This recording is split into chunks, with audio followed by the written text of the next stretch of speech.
పూరా local. Welcome to పూరా local. Telangana రాష్ట్ర ఖజానాలో కావాల్సిన నిధులున్నా రైతన్నల ఖాతాల్లో రైతు భరోసా డబ్బులు ఎందుకు జమ కావడం లేదో అర్థం కావడం లేదు.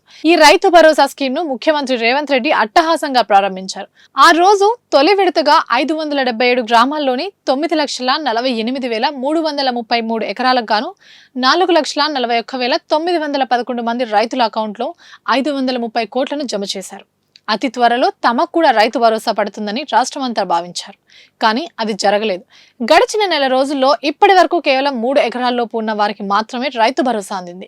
మిగిలిన రైతులు తమ ఖాతాల్లో రైతు భరోసా ఎప్పుడు పడతాయా అని కొండంత ఆశతో ఎదురు చూస్తున్నారు. రైతు భరోసాకు ఇబ్బంది కలగవద్దన్న ఉద్దేశంతో ప్రభుత్వం దాదాపు 10,000 కోట్లు ఖజానాలో అందుబాటులో ఉంచింది. కానీ ఆర్థిక శాఖ, వ్యవసాయ శాఖల మధ్య సమన్వయ లోపం వల్లే రైతు భరోసా ఆలస్యం అవుతుందంటూ తెలుస్తుంది. ఇవి ఇప్పటి వరకు అప్డేట్స్. మరిన్ని అప్డేట్స్ కోసం చూస్తూనేనండి పూరా లోకల్.